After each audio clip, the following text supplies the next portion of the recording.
All right, everyone. Welcome once again to another Wildlife for You webinar. This one's going to be a little bit different. Typically, we talk specifically about animals, whether or not it's bears, cougars, foxes, whatever. This webinar is slightly different in that we're talking about trail safety. And so we're going to be covering a whole bunch of topics. And I will tell you, I worked on this presentation number of days last week, or this current week. And it doesn't have all the big fluffy photos that I love putting in there because even I like looking at really cool pictures. But what we're going to do today is we're going to talk about trail safety. But instead of talking about hitting the trail with your friends, walking in the areas and doing all this really cool stuff and all the gear and equipment you have to prepare for on the trail, what we're going to focus on is more or less trail safety as it relates to wildlife and some of these wildlife encounters and how you stay safe on the trail when you do encounter wildlife. So I have a presentation, hopefully it'll go about 45 minutes or so, very informal, pretty small class. I want you asking lots and lots of questions. That's what we're here for. So sit back, relax. Hopefully you'll enjoy the show, and even more so, you will learn a little bit about trail safety and wildlife encounters. Wildlife experience, y'all know me. I don't believe there's any new people on tonight's presentation. My name's Daryl Radijak. Got a lot of wildlife experience. Received my degree, worked for a lot of cool places. I've been dealing and working with wildlife for about 25 years. And I actually did change this slide to say 25 years instead of 20 years. And so I've been out in the field on numerous adventures with lots of different things. And hold on one second.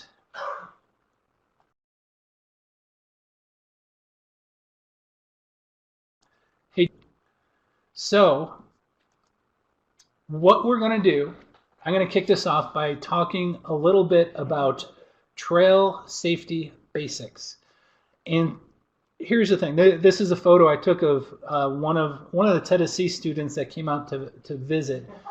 And obviously there's lots of things we can learn about being on the trail. And one of the most important things revolves around planning when you go out in the wilderness, in the woods. Doesn't matter if it's deep wilderness. It could be a hike to your nearby park that you've got to do a little bit of planning. But for the most part, if you're going Great Smoky Mountain National Park, any other of these national forests, national parks, there should be a little bit more planning on your side if you do intend to hit the trail, because there's a lot more things that you need to think about. Unfortunately, there's a lot more things that could go wrong, but typically things don't go wrong if you plan accordingly. So planning is a really big part of trail safety. Now, like I said, we could talk about different gear that you could use or you need. And it runs the gamut from the different kinds of clothing. Obviously, if you're hiking in an area with lots of temperature changes, if you're going from low altitude to high altitude, you got to prepare accordingly with your clothing. Make sure you have warm clothes. A big thing is making sure you have the energy to participate on these hikes. And so food obviously is a big thing. Now, I'm not talking about packing a full course meal, but make sure you have some energy, whether or not it's granola bars, something that could give you the added energy boost that you might need while you're on the trail. Maybe even more important than food is to always have water. Water obviously is a much greater necessity in the short term than food is. You can go literally almost weeks without food, where water you can only go a day or two without water. So make sure you have enough food and water while you're on the trail. If you do plan on doing an overnight, now I know a lot of folks on here like hiking up to Mount LeConte in the Great Smoky Mountain National Park, wonderful place. That is shelter that's already provided, but if you do plan on camping out, make sure your shelter that you bring along can survive the elements. And so everyone knows all this. This is basic trail safety stuff.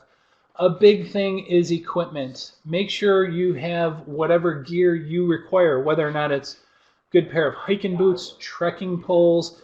anything that you need is something that obviously you have to plan for when you're hitting the trail. So that is a big part of planning, is knowing what kind of gear you need to bring. What are those material things you need to bring? Guess what, folks? That's not what this presentation is about. Oh, I'm sorry, I should have went to this. I threw this picture in here late last night. I took this picture. I ran over to the Grand Canyon last year. I don't know if it was last year or the year before that. I loved the warning sign at the trailheads for the Grand Canyon. I don't know if you can see it too well. It might be pretty small if you're on an iPad or iPhone, but it's a picture of a guy with no shirt, hunched over, sunburned, throwing up. And I thought that was hilarious because you don't typically expect to see a picture of a gentleman in that position. But it was a really good warning, because when I saw that, I was like, holy cow, I'm not even thinking of that, because it was a beautiful day up near the top of the rim at the Grand Canyon. I think we had like mid 70 degree weather, maybe 80 degree weather. It was gorgeous. But we're at elevation at the rim.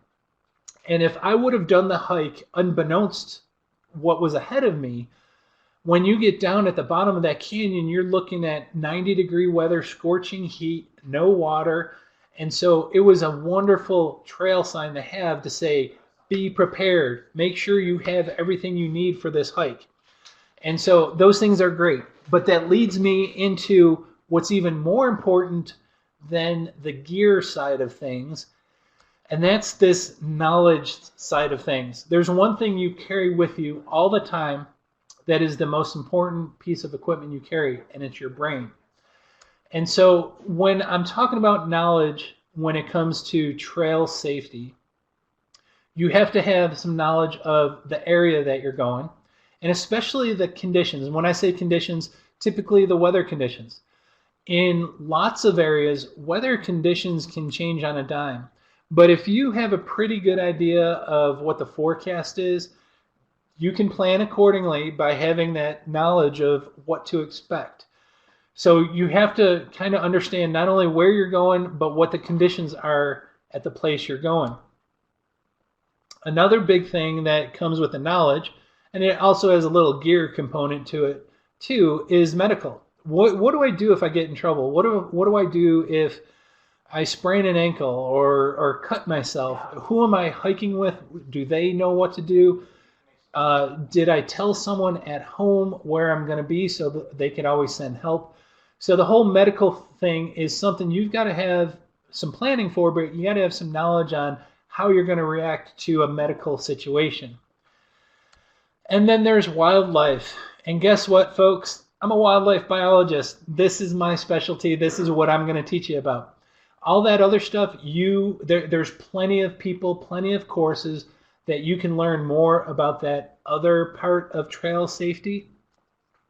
But for the most part, what I'm going to be talking to you about over the next 30, 40 minutes is going to be the wildlife side of things, and what you need to think about and know when it comes to dealing with wildlife encounters.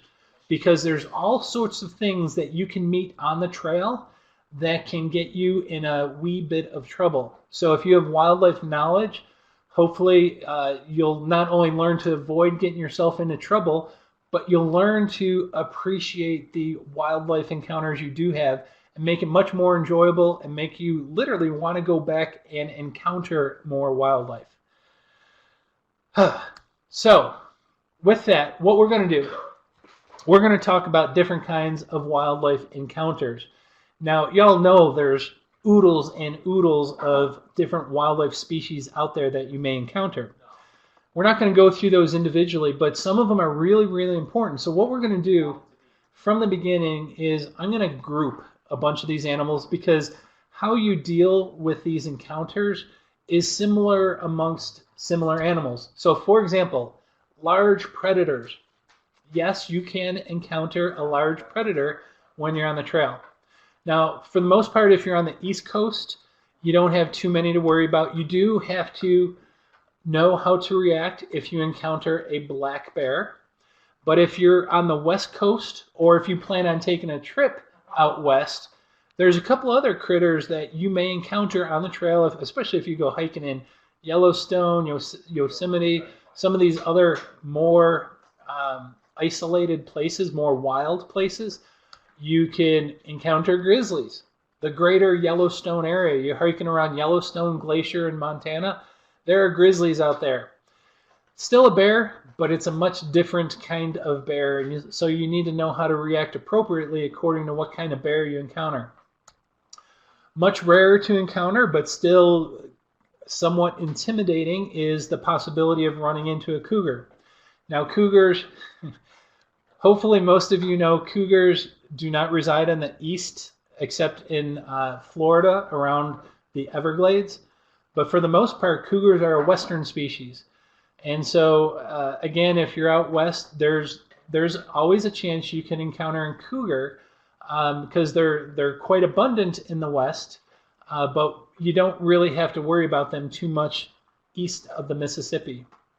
Another western large predator, again, really, really rare to encounter, are wolves.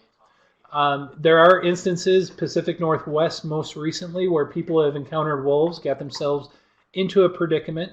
But if you know how to behave accordingly, everything should work out just fine with all of these large predators. And we'll talk about that in a little bit. Another group of animals that we need to talk about are the mesopredators. Meso kind of meaning medium-sized predators. And so everything from coyotes to fox to bobcat to raccoon, even to skunks. These are those smaller mid-sized critters that hunt for a living. Mostly the coyote, bobcat, and fox are the really true carnivores. The raccoon and the skunk are omnivores. But these little predators, you don't think of, and you typically don't have to think of them too much because us being much, much larger than them, we scare them a whole lot more than we might scare a grizzly bear. And so these critters tend to stay away from us, but there are some instances or issues that you have to be aware of when you're on the trail. And again, we'll talk about that in a little bit.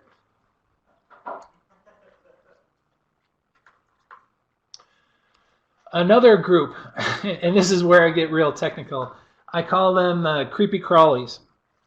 And what I'm lumping in this, and I say that out of fun, but we're talking about different kinds of snakes. Some of these animals or critters give you the heebie-jeebies. That's why I call them the creepy crawlies. A lot of people have these encounters with insects. That could be a really negative encounter, especially if you have an allergy to them. And so that's of a concern. Another one that, again, most people kind of cringe when they hear about it or think about it, scorpions. And so there's this whole classification of wildlife that aren't typically encountered. They're pretty small. They tend to be pretty small. They give people the willies when they run into them. We're going to talk a little bit about those. And then last but not least are a group of animals. I'm sorry, I was just looking at the comments in case anyone had a question. I thought there was you weren't seeing some slides. Okay, then the last group of animals, believe it or not, the unexpected ungulates. And I hate using technical terms, but I'll define them. What an ungulate is in the biology world is a hooved animal. There's even-toed and odd-toed ungulates, but they're easy to understand. They're pretty much the deer family, the goats, the sheep, bison. All of those are considered ungulates. And typically we don't think, oh my gosh, it's a deer. I don't care. They're not going to hurt me. But believe it or not, folks, there's situations you have to be mindful of. So even things like elk can get you into some sticky situations. Y'all know the problems that bison cause. Well, I take that back. Y'all know the problems that people cause with bison when they think they're in a petting zoo in Yellowstone. And so these are critters that can really do some damage. On a more somber note, I showed a picture. All right, what kind of animal is that? The third one I just put up there. Y'all know what that is? I imagine. I shouldn't. I got to realize you're older. That's a mountain goat. Um, you don't see these much. They're high elevation species. So we have them in the West in many states, but generally really high elevation. Unfortunately, believe it or not, a few years ago, there was a mountain goat that killed someone in the Pacific Northwest. I think it was Olympia National Park. And one of the issues was they were on a trail, and this mountain goat had pretty much claimed that trail. There was a mineral lick. There was a part of the trail that the mountain goat really kind of declared as his own. There was also issues of people trying to feed the goat, but you would see this thing, and I would imagine the vast majority of people will look at a mountain goat and think it's the coolest thing in the world and try to get closer for a picture. That is probably what I would do too. But in certain situations, and what we're going to try to teach is how to recognize those situations, even these animals can get you in a wee bit of trouble if you're out on the trail. So those are the 4 major groups of animals we're going to discuss. So immediately you think, oh my gosh, there's going to be way too much to remember because each one of those groups has a whole bunch of animals in there. Your mind is going to be blown. I don't know how I'm going to remember it. So I'm going to try to break this down into something that is going to be much easier to remember. And so the thing that I don't like with a lot of state wildlife agencies, federal agencies, they give you all these do's and don'ts and all these lists on what you're supposed to remember. And if you take them separately, you will never remember it all. And so what I want to do, just sit back, relax, try to absorb what I'm going to teach, and then hopefully it will click.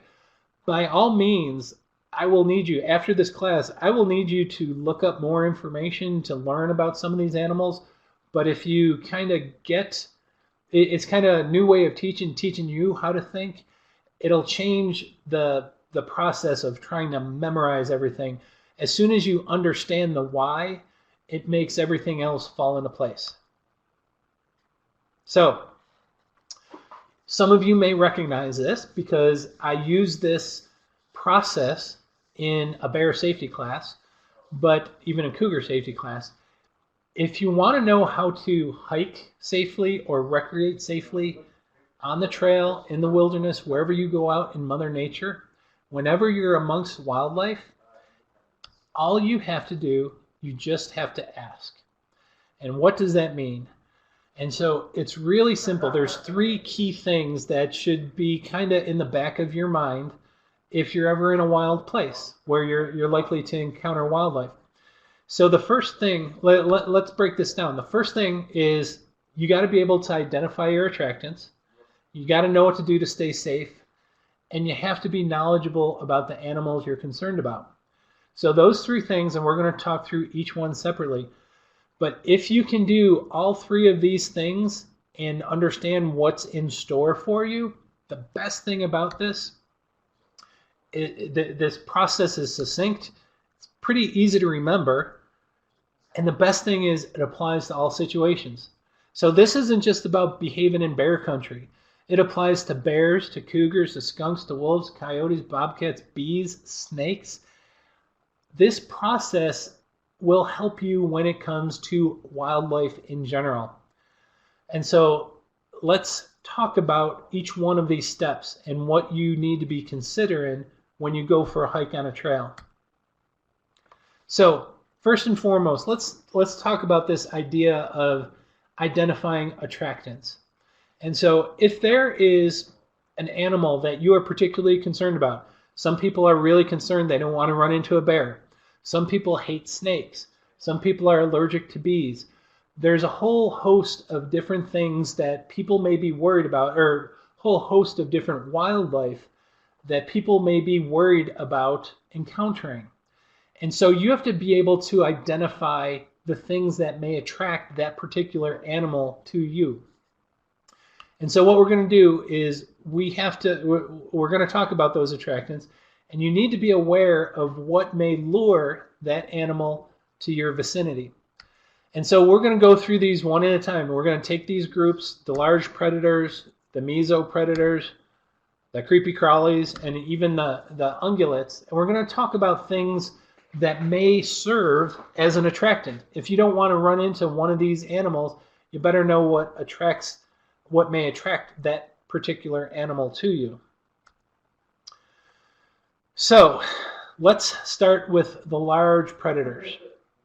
So obviously, again, bears, cougars, wolves, those things that are large enough to quote unquote eat you. They usually never do, but they're the ones that most people have really grave concerns about. So what could attract those large predators to you when you're on the trail or when you're camping? So first and foremost, probably, or I shouldn't say probably, the number one sense that these large predators rely upon is their sense of smell. This is how they find food. This is how they navigate their world, is through their sense of smell. Now, because of that, one of the biggest issues that attracts large predators, especially bears, is going to be this garbage issue. And this is why we have so many problems with bears coming into town, is because they smell this garbage, this trash, this human waste. It's putting up odors there that unfortunately is really attractive to the bears. They smell food in there somewhere. And so we know garbage serves as an attractant. But hopefully you're not carrying your garbage with you when you're on the trail. But what could you be carrying with you if you hit the trail? Well, if you're planning on going on an overnight, people pack food. They're going to be cooking food. Whether or not it's hot dogs, fresh fish they catch, there's going to be some rich and really good aromas that you're going to be putting up into the air if you are cooking food. And so you do have to be mindful of attracting one of these large predators to your campsite simply through the process of cooking your food. But that doesn't just mean those foods. You could have granola bars, you could have dry food material, you could have something that smells like food within your backpack. And as you're on the trail, as you're walking, as you get to a campsite, those foods within that pack, though you may not smell them, those large predators can absolutely smell them.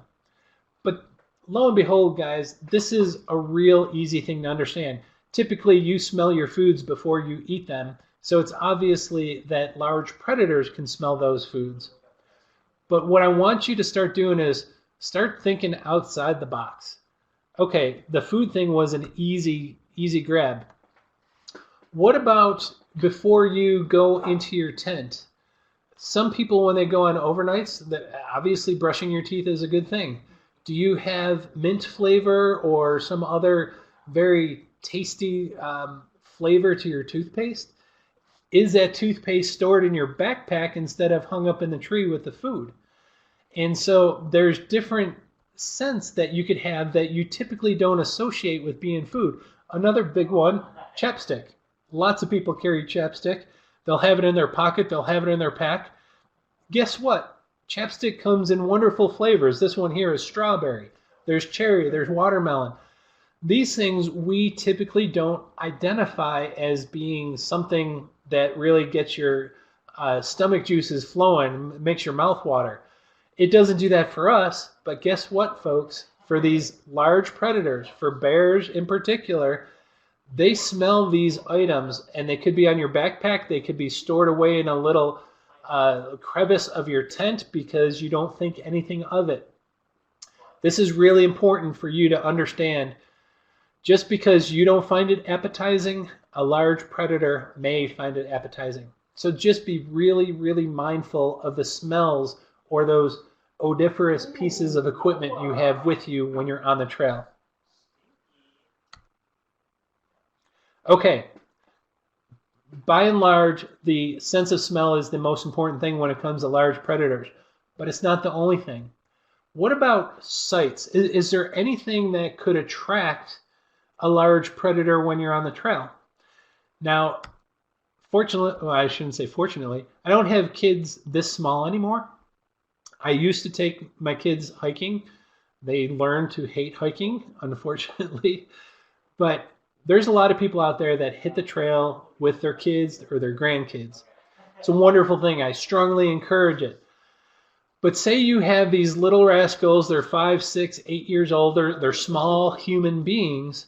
What happens when these little rascals run up on the ahead of you on the trail and they're playing games and they're running back and forth?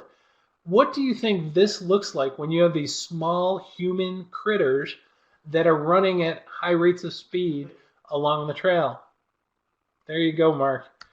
They look like a fried chicken dinner to a cougar, bear, anything that is predatory in nature. And I hate putting it that way because it's a really, really grim thought, but it's not the animal's fault. An animal could be resting out of sight somewhere, and if you have a 5-year-old child run by that predator, whatever it may be, it triggers a predatory response in that animal. And its brain literally gets overridden, and it sends its muscles a response to its muscles to begin chasing that animal. And so again, I'm not saying do not hike with kids. I want you to hike with kids. I want you to take as many kids with you as you possibly can, but you got to be watchful of the kids.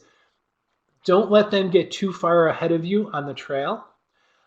Don't let them run around too much, but just keep them close by, keep a really close eye on them, because this is a visual stimulus to a large predator. Fortunately, in the east, you have black bears, which tend to be the most timid of those big four, but definitely you got to be mindful of the impression that you're given when these kids are on the trail, when your kids are on the trail.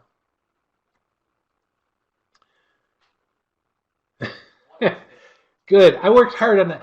Believe it or not, Tracy, my previous slide that I used before, I painted them as big chocolate chip cookies, but I didn't think that predators really favored those cookies, so I switched them to a fried chicken leg. Okay, next thing. So we covered smells, we covered sights. Believe it or not, there's sounds you have to be mindful of. And again, I'm going to relate it to wanting to take your kids with you. If you went camping overnight and you have a young child, pre-toddler, so almost baby-like human being, sometimes we all know that sometimes they get upset and they're uncontrollable and they will begin crying. Now imagine a baby or a youngster this age really screaming high pitch. What do you think that sounds like to a predator?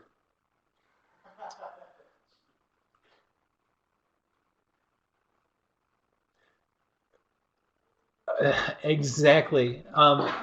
For those that don't know, a good way to lure a predator, it doesn't matter if it's a bobcat, mountain lion, bear, you can lure some of these true carnivores, whatever animal that is, by doing a high-pitched sound of an animal in distress.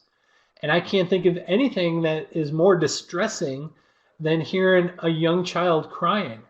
And it really sounds like something is hurt. And once again, it's not the animal's fault because their brain hears this and it just sends signals to their brain.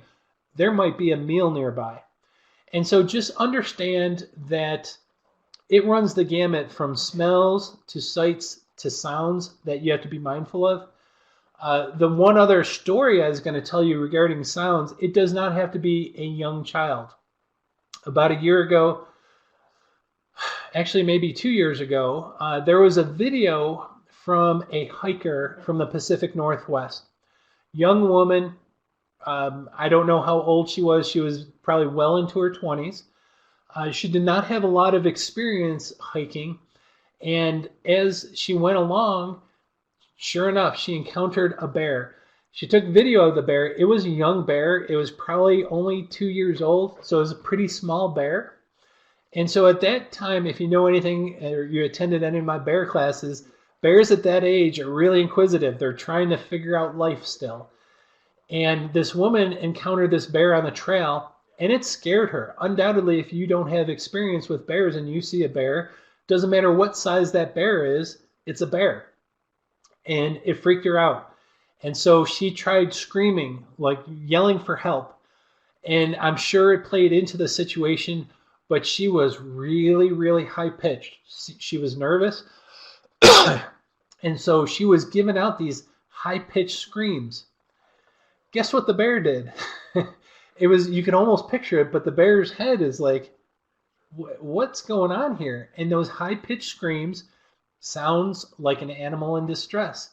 And so instead of being scared away from her screaming, the bear was more inquisitive, because it's like, uh-oh, some animal is hurt. It sounds like it's about to die. I'm going to get closer to see what's going on. And so it was an awesome video. The person was wonderful. She let me use the video for a presentation one time. But just be mindful of some of these things. You got to just think about it. Hey, could this attract a large predator? And if you are any cognitive adult, you can put 2 and 2 together to determine whether or not what you're doing, or the sounds or the smells, whether or not it's going to be an attractant to a large predator. So, moving on. Now, the mesopredators. Sometimes people, well, it's obviously you don't want bobcats, coyotes, foxes. You don't want those coming into your camp. So what could possibly attract some of these smaller predators into your camp? Well, first and foremost is a dirty camp. When you have an unclean camp, you have garbage, you have a lot of waste products. Those products, not only are they unsightly, but they also smell really good to a lot of those mesopredators. So they detect this, and they're like, hey, maybe I can get a quick snack if I stop by this campsite. So that is something you've got to be mindful of. Most people are aware of it. The unfortunate thing when it comes to these mesopredators, a lot of people think they're cute, especially those raccoons. And so people will feed the raccoons. And so when you're out on a trail, there could be a lot of quote-unquote friendly raccoons because people are feeding them. And that's a bad situation.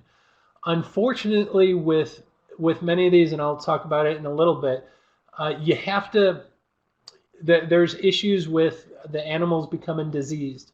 And so from a trail safety standpoint, you don't want to have contact with these animals. You might want to see them, you might want to take pictures, but gosh darn it, you don't want to have contact with these. These are wild animals. I threw this in here, and we'll discuss this a little bit more, but as far as attractants, this is a picture of obviously a stream setting, and this may not attract, well, the stream itself, this isn't anything you do, but the stream itself is very attractive to a lot of animals, especially these raccoons, the foxes and bobcat. They find a lot of food in these areas, natural foods, good foods, the foods they should be eating. And so they may be attracted to this area. And so if you're stopping on the trail to take pictures, hike, to camp, just understand you're more likely to encounter those animals because they're attracted to this kind of area. All right, what about creepy crawlies? What's going to attract them? So again, a dirty campsite. Bad news for pretty much all wildlife. If you have sweet smelling stuff, you've seen it before, where you come into a campsite and there's banana peels or other discarded waste, and there's a whole bunch of flies and bees and insects around it. That's just gross. I hate seeing dirty campsites, and I know you guys won't do it, but just understand, if you pull into an area that is unclean, the likelihood of animals being nearby is elevated because of those unclean campsites. But there's other things you could look out for. And so, how many of you love picking blackberries, natural berries, whether or not it's blackberries, blueberries, strawberries, service berries, any kind of natural berries? It's fun, it's good, it's nutritious. Guess what? Those creepy crawlies, the insect life especially, love being around those energy sources for them. And so besides the berries, obviously this would be a huge attractant for bears too. So you just got to think of, hey, if I'm... Oops, that was my dad calling. I got to pause it. So when you're camping around these areas or on the trail, if you stop to pick berries, just be mindful of other wildlife that could be in that area because they're attracted to that too. And so again, when it comes to the insect life, doesn't have to be foods that you like. Flowers, y'all know that bees are and wasps, they're huge pollinators. And so although it's pretty with butterflies and everything else, if you have an allergy to wasps or bees, although this scene is very, very beautiful, you have to know you're walking into a bee's nest here. And so I've walked into a hornet's nest a couple of times, and it's not fun. You get tagged, and you can't get away fast enough. And so you just got to be mindful of things that you yourself, you're walking into, but if you use your brain, you could be more on the lookout for it. Okay, I put this picture up. Picture, if you're familiar with the Smokies, there's some of those backcountry campsites. But if there was like a communal camping area, such as a lean-to or anything like this, why would this be an attractant for these creepy crawlies? And I'll explain more, but I'm wondering if anyone could take a guess. Why would a site like this cause your ears to perk up?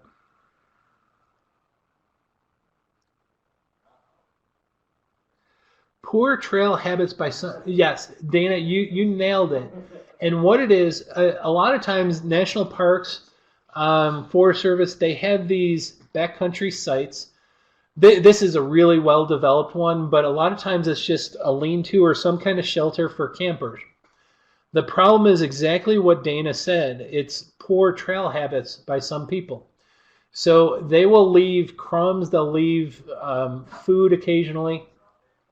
And typically what you have is a place that is great for rodents.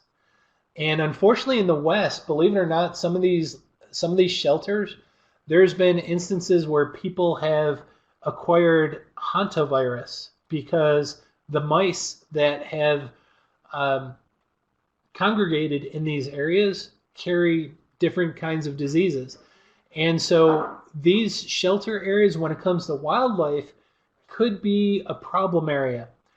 But here's what I'm getting at. If these areas attract mice, what do you think that also attracts? One of the very good, Dana. These are some of the best places to find snakes. Lots of mice. There could be rats around there, little rodents, and the primary diet for snakes is typically rodents. So you will find all sorts of snakes that are around these backcountry shelters. So be mindful when you're in these areas that this is oftentimes that they oftentimes harbor lots and lots of little rodents. And a lot of people say, "Oh, I don't mind mice." That's fine if you don't mind mice. Be careful of the mouse poop. But you have to understand when you have a lot of mice around, you're going to have some of these other critters around that like to eat on the mice. Could be foxes, could be raccoons, but a lot of times you're going to find lots of snakes in these areas. And I know most people kind of get the heebie-jeebies around snakes. All right, I threw this up there just because it's a common thing.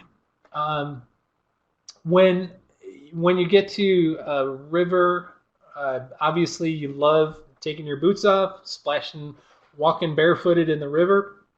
When you're at a campsite, oftentimes you take your shoes off. The thing is, you have to be mindful when you're out in the wilderness, you're out in the woods, you're not in your own home. Your own home is pretty much devoid of most pests. Depends on how clean you keep your home.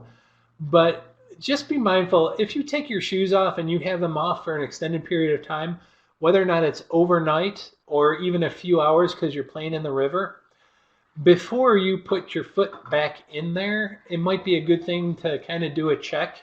Obviously, scorpions, other bugs, little snakes, some critters, really small critters that will make you jump if you put your foot on them. Just be mindful of that. So just one of those things that we don't typically think about, but it could always save you. I watched a video of a woman who stepped on a copperhead not too long ago. Just be mindful of where you're putting your feet, especially if you don't know what's in there. Okay, there's really not much. I wanted to throw something just to cover this. The the ungulates. What attracts ungulates? A big thing are these mineral licks. Now, you're not gonna find a congregation of deer in the Smokies or anything like that, but there are areas in the West in particular where you get some herds of animals, whether or not they are bighorn sheep or mountain goat or herds of elk, that will congregate in a specific area. And a lot of times they're looking for the mineral. Again, typically you don't have to worry about the animals, you attracting these animals, simply because they are absolutely deathly afraid of you. And so they, when they hear you, see you, they usually take off running. But there are some things that will attract and congregate some of these larger animals. Okay, so the bottom line when it comes to attractants, you just got to be aware of anything that may attract animals. And so large predators, snakes, mesopredators, we all have really wonderful tools in our head. They're called our brains. And it's really easy to figure out, hey, you know what? Maybe this isn't a good idea because this could attract whatever. So pretty simple to follow along. So what that's going to do, it's going to take us to the next part of our safety adventure here, and it's the S and the ask. And what you have to do, you have to know how to stay safe. And I'm gonna make this really, really simple. When it comes to staying safe around animals, it kind of revolves around knowing what to do. And so there are different products and equipment that you can buy that will help you stay safe. I strongly encourage many of these, like for example, bear spray, especially if you are hiking in grizzly country, really important. You may want to carry it even in the east when it comes to black bears. A lot of people will hike with these bear bells. The jury is still out on how effective they are. In fact, I'll tell you they're not really effective. There's an air horn there. It seems more and more people are taking the less harsh route by using an air horn around a black bear, which is great because in almost every situation they run. But I think the bear spray is a little bit better because in case the bear doesn't run, at least you do have a defense against it. Also put a picture of their snake boots. So there's a myriad of equipment that you can buy to help keep you safe from wildlife when you're on the trail. Strongly encourage it. I'm not going to promote or deny anything. That's up to you what you want to do. You pick and choose what gear to carry with you. But I will tell you, the cheapest and the most wonderful and most effective piece of equipment you carry with you on the trail is this little guy, or hopefully in many of your cases, this big guy. This is your brain. And the thing with your brain is it has tremendous effects on your behavior.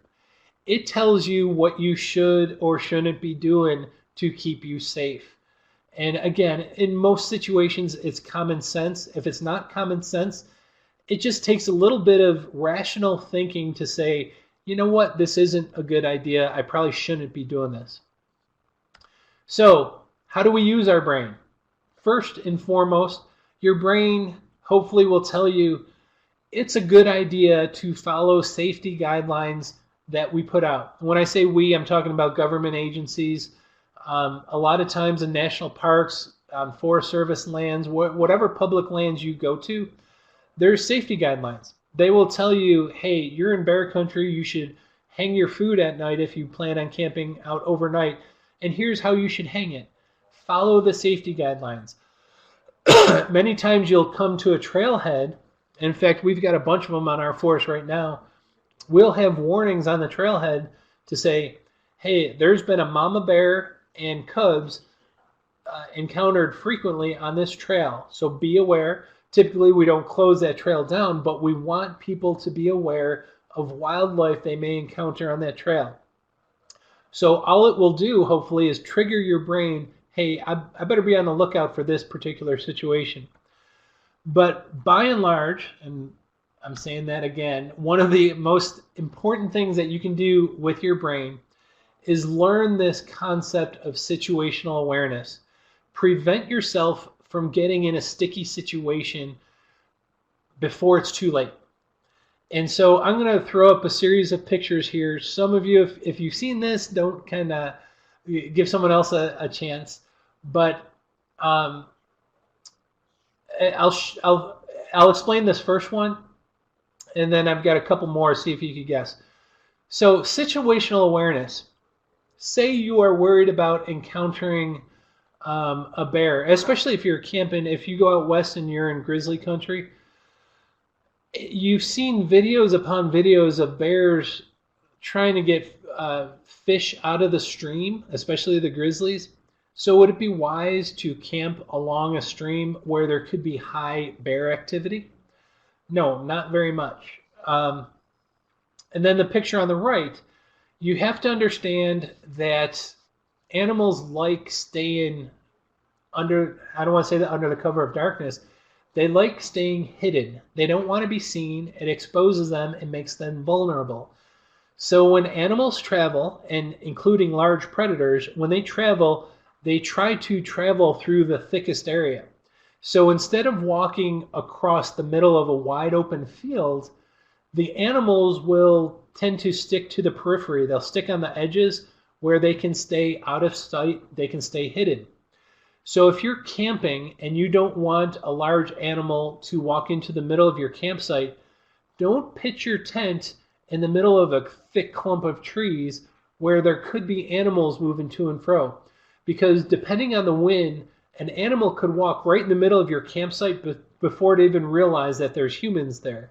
So your situational awareness, putting the tent more in the open so you're seen from a longer distance, is really going to help animals from accidentally stumbling upon you.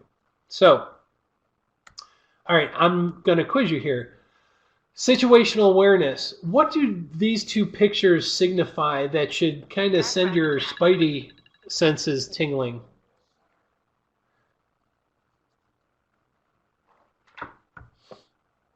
The picture on the left, awesome. You guys, man, Trish and Tracy, you nailed it. The picture on the left is a very typical situation in the Smokies. Very dense brush. You can't see far ahead. And so you could be walking down this trail and you turn the corner and there's a bear 10 feet away. And I know Beth and Dana, a lot of people that hike in the Smokies, this is something you got to be mindful of quite a bit. So if you're walking in an area that has this lush growth like this, that there are lots of blind spots, the best thing to do is don't hike alone. When you're hiking with someone else, you tend to make lots of noise. You're talking, you're communicating. You're noisier when you hike with a group of people. So I always encourage you, if you're going on a hike, try not to do it alone. A lot of people like hiking alone, but it's always best to hike in groups. 2 people, 3 people, even better. Big animals don't like a crowd of people.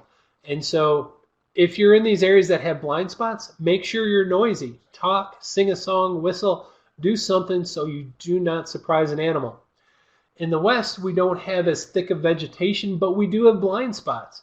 This is some canyon area, very typical of the Southwest, that you could be walking and you can turn a corner around one of these really tight canyons, and lo and behold, there's a bear, there's a cougar, there's something right in the trail right in front of you.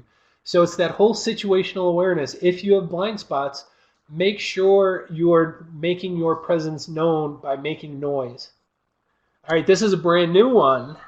So what would be a worry here if you're hiking on a trail?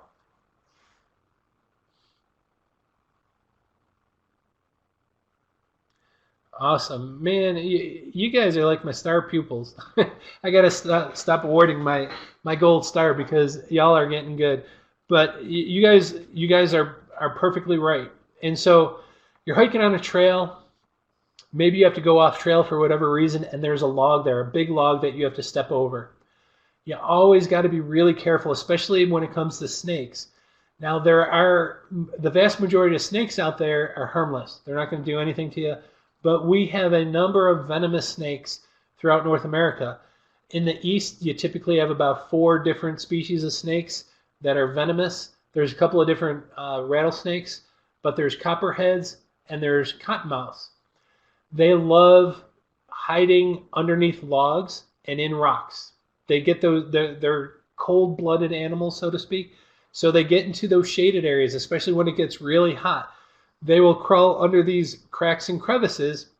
And so if you're stepping over a log or you're stepping over a rock, you got to be very mindful of where you put your foot, because typically the only time that snakes will strike, they're not aggressive, they're not offensive, they don't go hunting humans, they don't want to bite humans, but they typically respond in defense. So if they feel threatened, like they're going to be stepped on, or if, say, you're climbing some type of rocky outcrop and you're grabbing with your hands, if you put your hand in an area that's hidden, and lo and behold, there's a snake hidden in that crevice, all it sees is a hand coming towards it, and it's going to react defensively.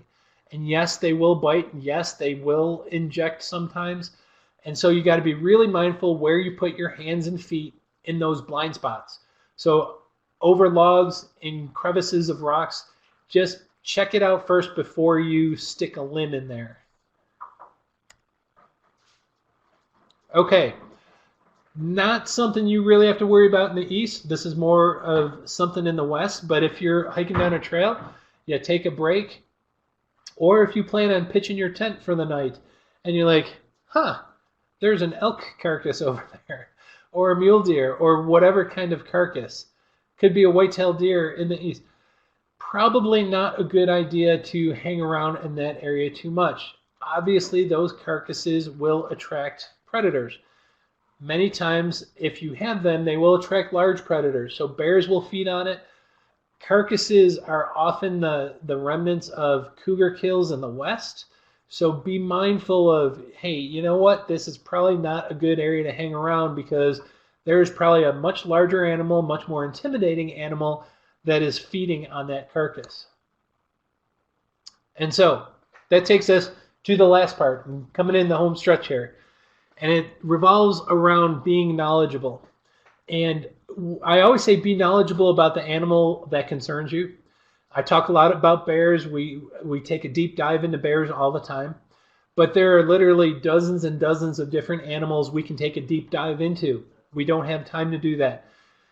So I encourage you, this is where, outside of this class, if you're interested in deer or bobcats or elk or bison or anything, take a deep dive. There's so many valuable resources that you can find. I will tell you, if you do Google searches, be mindful of the source of information, because although there's a lot of really good information out there, there's a lot of bad information. So if you are searching for more information on wildlife, make sure you get that information from either a state or federal government agency, from their biologists, or from academic institutions. They study wildlife all the time. Don't read Joe's backyard animal page and think that is going to be the gospel. Joe may be really smart, but we can't guarantee it. And so always get your information from a really credible source that has the education, has the background to provide it. So let's talk a little bit about these 4 groups of animals again. And I'm just going to be very general, very basic in what we're going to be talking about knowledge. In fact, what I'm going to do, I'm going to focus on the key points for these groups.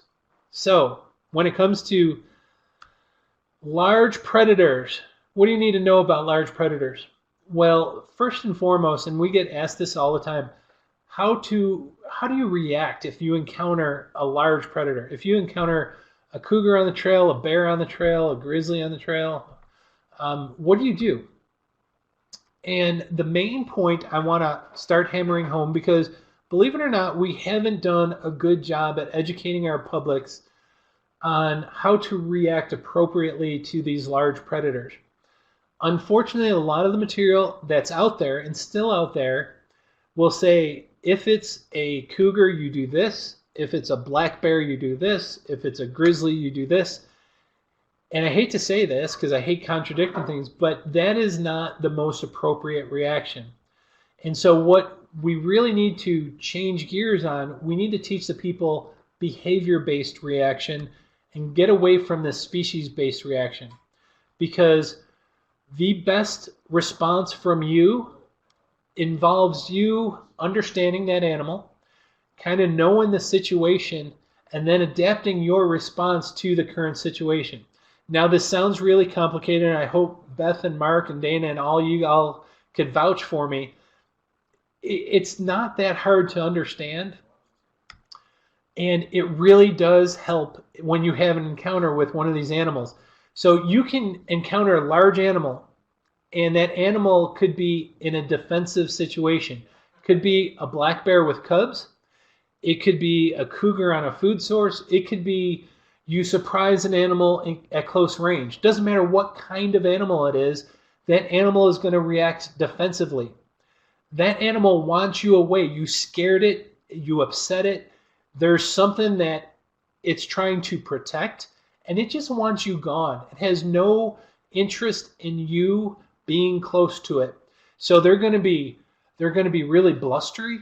They're going to huff. They're going to pop their jaws. They may bluff charge. Again, if you're out west, if you're close to a cougar or a carcass, a cougar could hiss and snarl. They're really showy. They're yelling at you. Say, get away from me. I don't want you around. And guess what? You just slowly back away. You get away from them. You're doing what they want you to do. On the other hand, there are situations, cougars mostly, sometimes with bears. It's rare with bears, but it does happen. In fact, I think some of you have encountered this. Sometimes an animal, a large predator, will act offensively. So instead of wanting you to leave, they're like, hey, I'm interested. I want to get closer to you because I smell food. I smell something that is interesting to me. And so they're acting offensively. They're trying to close the distance. They're trying to get closer to you. That warrants a completely different reaction on your part. In this situation, you don't want to act all shy and timid and slowly back away. You do want to back away if you can, but instead of being the shy, timid, prey-like animal, this is where you get aggressive. You stand your ground, you yell, you become the dominant animal. You tell that cougar, you tell that bear, you tell that animal, hey, I'm the boss around here. So you're yelling at it in a deep, firm voice. You stand your ground. This is where they always say, raise your hand or your coat above your head, make yourself look big. You can do all that. Pick up sticks, pick up rocks, get ready to show that animal that you're in charge. Obviously, if you have bear spray, this is where you get your bear spray out. But if an animal is acting offensively, not only are they trying to get closer to you, they're usually pretty quiet. They're not making any vocalizations. They have their head down low. Just picture a cat in stalk mode. They are trying to ease up on you slowly. So two different behavior-based reactions. If the animal is defensive, you do one thing. You slowly back away, get out of that area. Offensive, you stand your ground and you show that animal who's dominant. It's easy to say.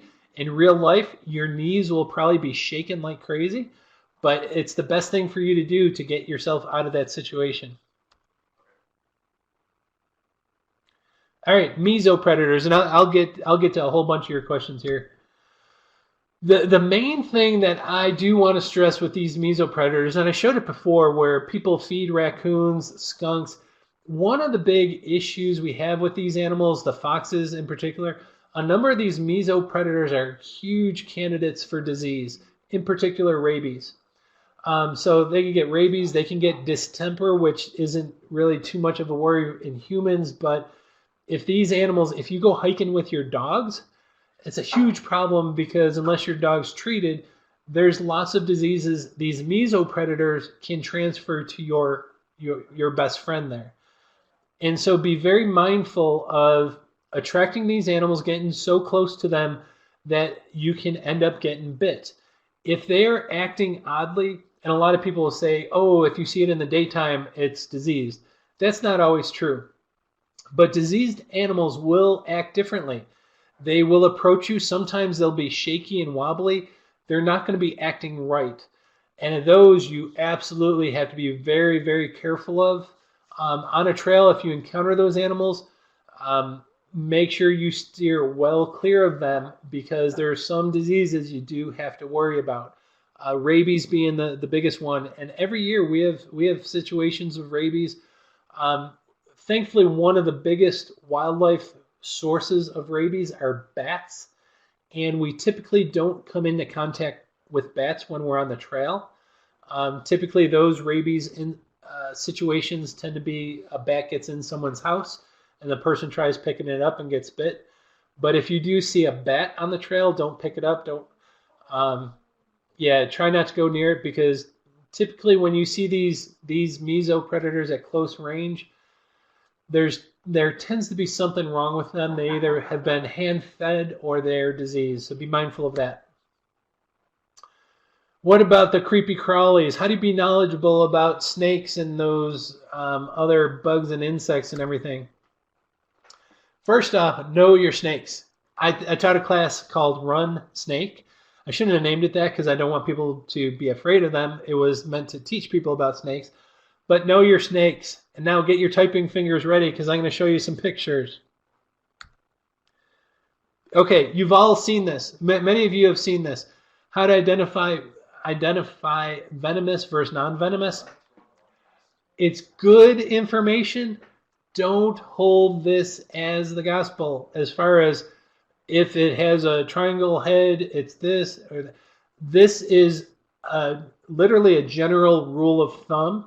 There are always exceptions. So the more you learn about snakes, I know there's a number of great snake forums on the internet. Join those, learn from the experts that are on there that are trying to teach you how to identify snakes because there's always exceptions to the rule that you see. So, are you ready to type? What kind of snake is this?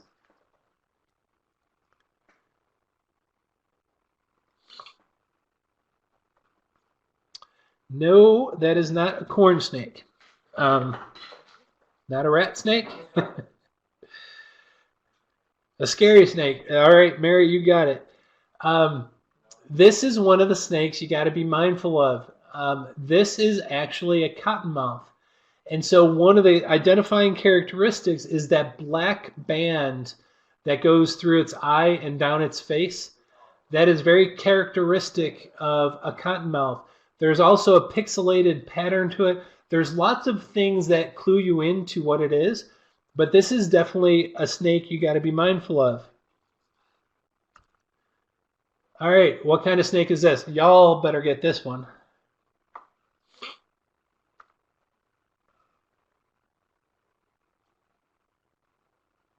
Rattlesnake. And there are multiple kinds of rattlesnakes. There's diamondbacks, there's timber rattlesnakes, there's pygmy rattlesnakes, there's a whole bunch of different kinds of rattlesnakes. Much easier to identify, obviously, because of the rattle. You see that triangular head. But when you get close to these guys, they will let you know it. And I've encountered a number of rattlesnakes in Tennessee, of all places. Never encountered them in the Southwest. But when you get close, that rattle will literally send shivers down your spine because it's like, oh my gosh, I know what that sound is. If you've never heard it before, the first time hearing it and seeing what's making that sound, you'll remember it from that point forward. But obviously, you got to steer clear. Just so you know, most times people are bitten by snakes. It's simply because they won't leave them alone. They're trying to pick them up. They're trying to move them. They're trying to fiddle with the snake. And that's why most people get bit. Some people will get bit if they accidentally step on a snake. But the vast majority of times when people are snake bit, it's because they provoked the snake into biting. All right, any idea what that is? Look at that triangular head.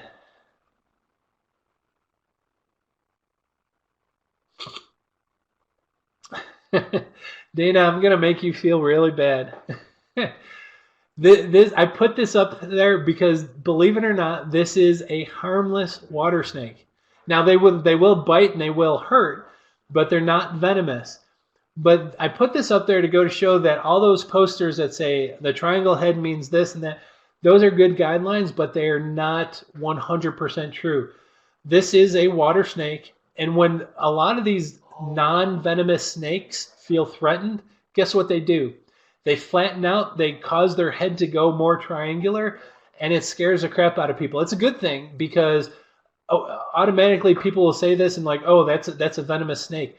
Actually, the thing that gives this away as a water snake, if you see those little stripes on its bottom lip that almost make the snake look like it's smiling, very indicative of a water snake. And so, although the body itself, the shape of the head is very terrifying, that is a harmless not little, but that's a harmless water snake. And then there's one of the most common, most feared, and Dana, you will get this. What is this one? You better get this. Yay. This is a copperhead. Very indicative pattern on it. It is the Hershey Kiss pattern. But you have to understand the Hershey Kiss is the brown spot. So, and obviously Hershey Kisses are brown. So when you see that Hershey Kiss pattern on these snakes, very indicative of copperhead. Now, just so you know, cottonmouths will have a Hershey Kiss, especially when they're younger. You see it a lot more. But those cottonmouth, they tend to be more pixelated. So it's more blocky and squared on the edges. Copper color head, but there's definitely some variations with copperhead. But this Hershey Kiss pattern is definitely something that you'll see all the time in a copperhead. Again, venomous snake, don't mess with it. They're pretty docile, but if you step on them, yes, they will bite you. And I will tell you, not all snakes are scary. Some are actually quite cute. You gotta admit this thing's quite cute. This is an exotic snake, but I put this picture up there because I think it's adorable. But since it is a young snake, I will tell you there is an urban legend out there that's a wives' tale that says juvenile snakes are more dangerous than adult snakes. That is completely untrue.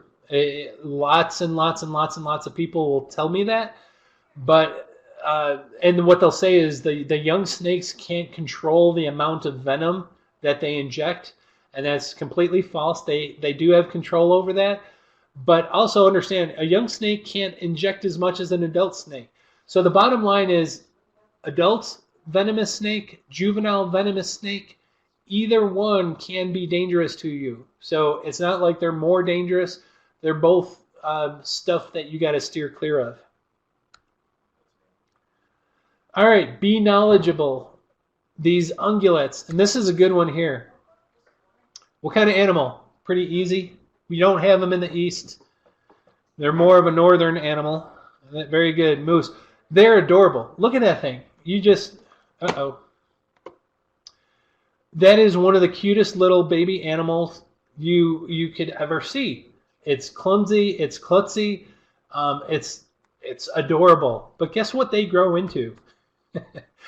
These things.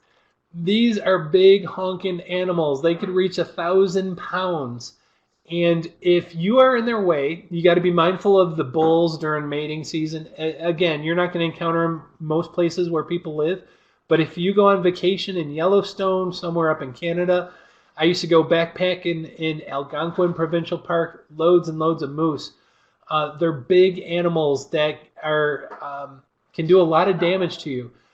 The females, when they're as young around, they are very defensive.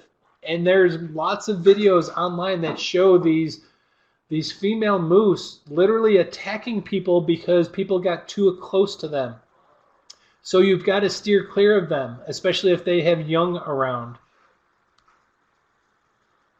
This animal, I don't understand it. I kind of enjoy reading how I shouldn't say, not smart people can be around this animal. This is an intimidating looking animal. And for one reason or another, people believe, oh, let's go up and pet it. Now imagine that animal just getting aggravated at you and coming at you. That looks like the devil's spawn to begin with.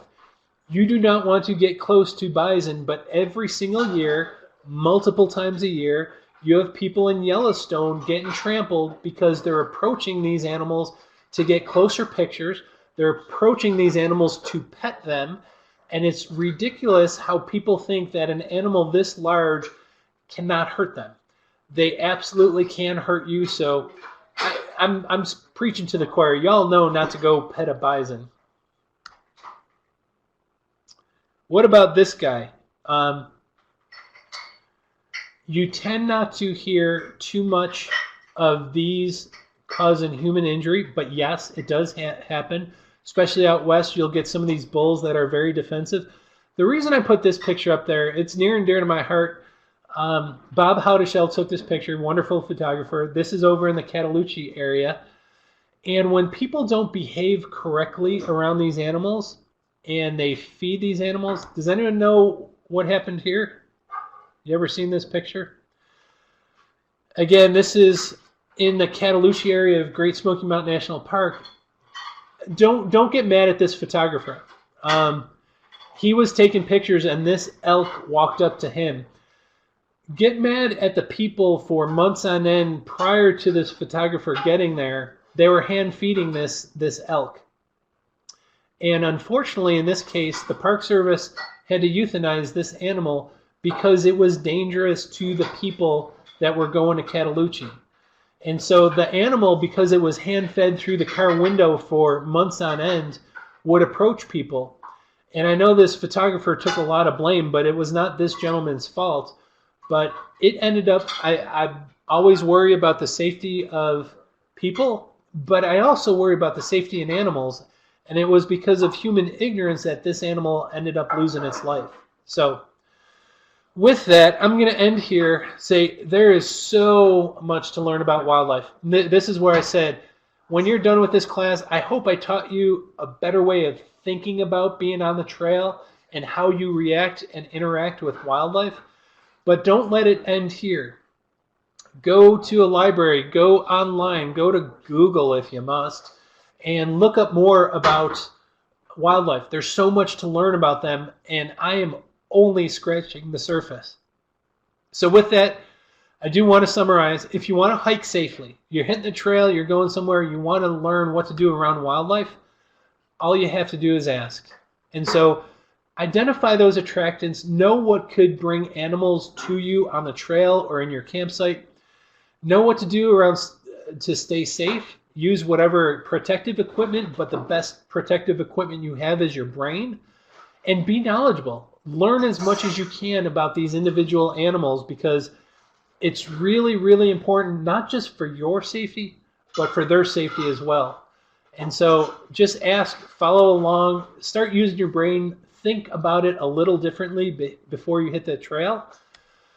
And got to give photo credits, awesome photographers, Bob Howdeshell, all those folks, I use their pictures, and it's wonderful. I thank them dearly. By all means, go to my Wildlife for You website and Facebook page. I'm always looking for questions and comments. Leave them. Your reviews help me out a ton. If I do a horrible job, tell me. I'm okay with that. My wife tells me I do a horrible job at most things. And so just tell me how I could fix it and make it better. But I appreciate it. Mark your calendars in case you missed the first webinar. I've got a presentation coming up in 2 weeks. Now, some of you have seen most of this. I'm going to change it up a little bit. But this is my language of bears talk, but I'm going to change it. It's now titled Bear Speak. I'm going to do all new slides and talk about a little different things. Might put some videos in there.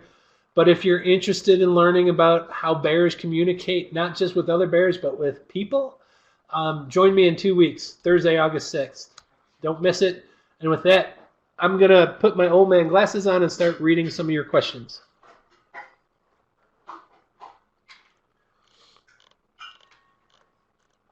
Okay, I'm scrolling up to, I know Dana posted something. Okay, Dana says, it is my understanding and my belief that there are only 2 venomous snakes in the Smokies, timber rattlesnake and copperhead. A friend swears they encountered a diamondback rattlesnake on a hike. What say you? I can answer this really easy. Also, my encounters with timbers, they're pretty lazy and don't do much unless they're threatened. I love snakes. I didn't know that about you, Dana. Dana, when you come out here on the New Mexico tour, if we encounter any snakes, I am turning to you to pick it up and help ease everyone's fears.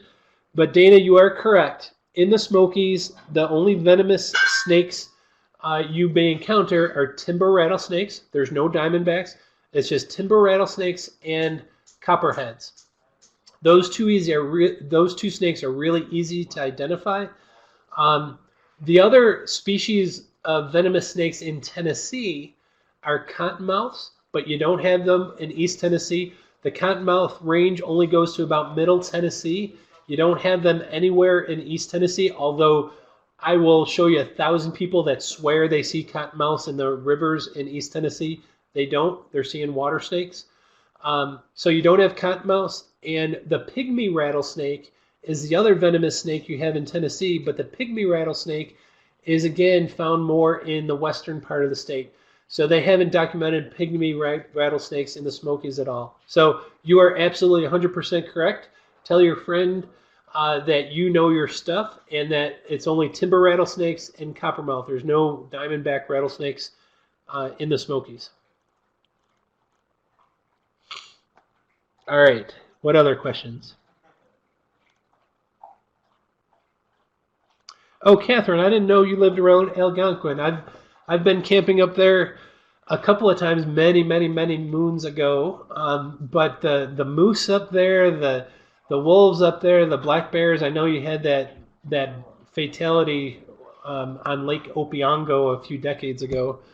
But Algonquin was absolutely gorgeous. But you got to know your stuff. When you're in some of these, whether or not it's a national park in the West, Algonquin Provincial Park in Canada, these big wilderness areas, there's critters you got to be mindful of. And so if you use your brain ahead of time, it's literally nothing to worry about if you plan accordingly. But that's pretty cool you're around Algonquin. I didn't want to say idiotic. I just said not smart.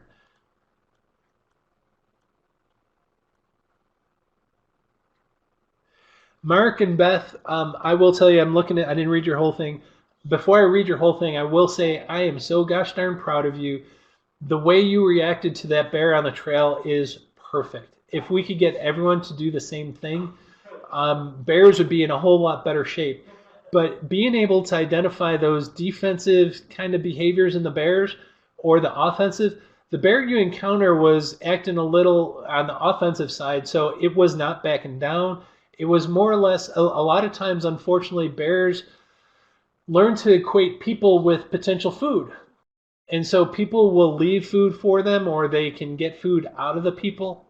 And your reaction to that bear was absolutely fantastic. I was so proud of you for that.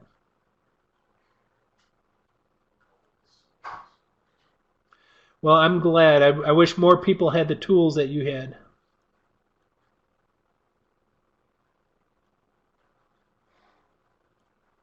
Awesome. It's been a long 3 or 4 hours of teaching class. You guys were wonderful. I will send the recording out for both of these classes here within the next 30 minutes. But thank you so much. Wonderful questions, wonderful comments. Thanks for being loyal followers, and I hope you keep learning from us. I'm trying to get other folks to teach. I love teaching these classes, so if you see my mug a lot, just don't get too offended. You guys are great.